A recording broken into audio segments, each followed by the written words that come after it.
एक व्यक्ति था, उसके गुरु एक सन्यासी थे। वो व्यक्ति दुनियादारी से ऊब सा गया था। वो अपने गुरु की तरह ही दुनियादारी छोड़कर सन्यासी बना चाहता था। उसने अपने परिवार को ये बात बताई तो सभी ने मना कर दिया, ये कहते हुए कि हम सब आपसे बहुत प्यार करते हैं। फिर उसने अपने गुरु को ये बात बताई, परंतु साथ ही कहा कि उनका घर परिवार, बच्चे और पत्नी उसे संन्यास लेने नहीं दे रहे हैं क्योंकि वो मुझसे बेहद प्यार करते हैं। गुरु ने कहा ये किसी सूरत में प्यार नहीं है। गुरु ने उसे बहुत समझाया पर वो व्यक्ति नहीं मान रहा था। फिर गुरु ने कहा अच्छा ठीक है। गुरुजी उस व्यक्ति को मठ में ले गए। इसके बाद गुरु ने उसे योग विद्या सिखाई जिससे वह अपनी सांसें रोककर मुर्दे जैसी अवस्था में घंटों तक रह सकता था। ये सब सिखाने के बाद गुरु ने उसे एक योजना बताई और उसे घर भेज दिया। दूसरे दिन वह व्यक्ति अपने घर पर मुर्दा पाया गया। परिवार के सारे लोग इकट्ठे हो गए, सभी रो रहे थे, विलाप कर रहे थे। वही उसकी पत्नी सबसे ज्यादा दुखी हो रही थी। पूरे घर में कोहराम मच गया था, सभी की आंखें नम थी। वो व्यक्ति मुर्दा अवस्था में था, मगर योग अभ्यास से आसपास के माहौल को महसूस कर सकता था और सुन सकता था।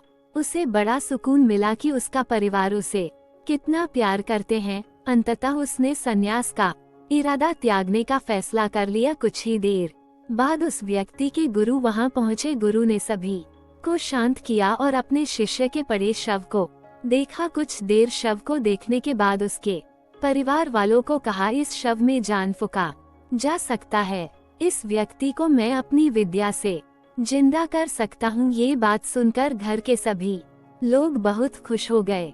सभी को एक उम्मीद की किरण नजर आ रही थी। फिर सभी ने उस सन्यासी से कहा तो आप ये काम जल्द से जल्द करिए।